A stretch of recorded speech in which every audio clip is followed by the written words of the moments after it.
Rape, हम सब इस वर्ड को जानते हैं, पर क्या हमने सच में इसके लिए कुछ किया है? मैं ना ही इंस्टाग्राम स्टोरीज़, व्हाट्सएप स्टोरीज़ की बात कर रही हूँ और ना ही मैं कैंडल मार्च और धरने देने की बात कर रही हूँ। If I am not wrong, India में सबसे पहले रेप केस 26 मार्च 1972 को हुआ था and the girl was a teenager and she was raped by 2 policemen. In 2005, 18,359 cases were reported. In 2015, the number increased to 34,947, and in 2019, the cases were 32,033.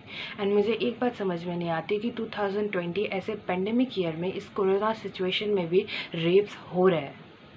Her rape case के बाद ये कहा जाता है कि पेरेंट्स को अपने लड़के को सिखाना चाहिए कि रेप ना करे। बट मुझे एक बात बताओ, ऐसे कहाँ के पेरेंट्स हैं जो अपने लड़के को ये सिखाते हैं कि तुम किसी लड़की का रेप करो? बट ऐसे कितने माँ बाप हैं जो अपने लड़कों को सिखाते हैं कि तुम लड़कियों की रिस्पेक्ट करो?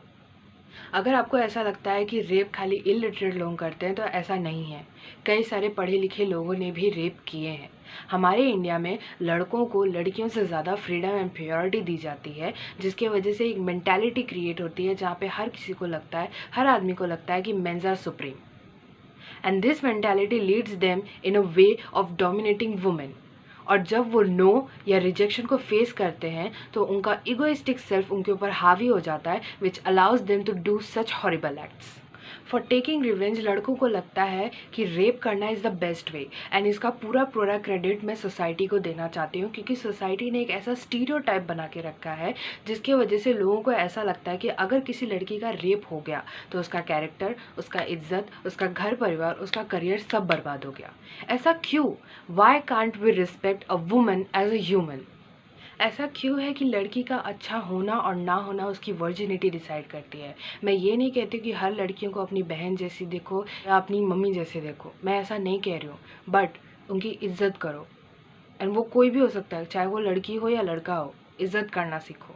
एंड जो लोग हर चीज़ में गवर्नमेंट को दोष देते हैं ना, तो प्लीज़ ऐसा मत करो, ठीक है? बिकॉज गवर्नमेंट को दोष तो सालों से दिया आ रहा है, लेकिन कुछ फ़ायदा है उसका? नहीं है। लड़कियों के रेप के समय पता चल जाते हैं, लेकिन आपको कभी पता है कि लड़कों के साथ क्या क्या होता है? अमन बैसला, ही कमिटेड सुसाइड बिकॉज एक लड़की ने अपने खुद के कपड़े फाड़कर उससे फॉल्स रेप केस के अंदर डाल दिया। क्यों? क्योंकि उसने उस लड़के से 20 लाख रुपए लोन लिया था जो वो वापस नहीं देना चाहती थी।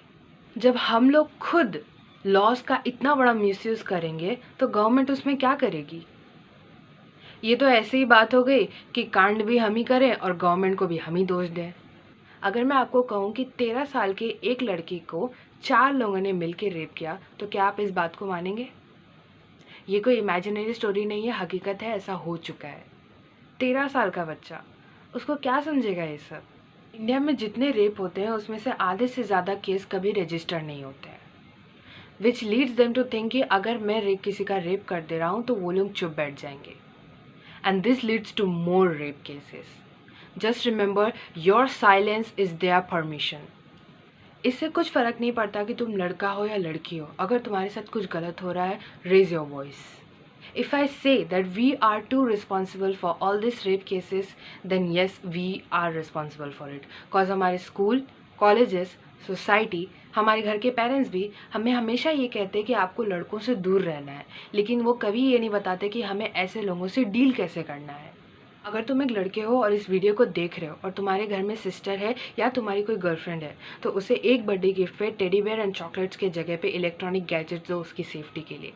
अगर तुम एक लड़की हो, अगर तुम्हारे साथ कुछ गलत हो रहा है या तुम्हें दिखाई दे रहा है कि किसी और के साथ कुछ गलत हो रहा है, तो अपनी आवाज़ उठाओ।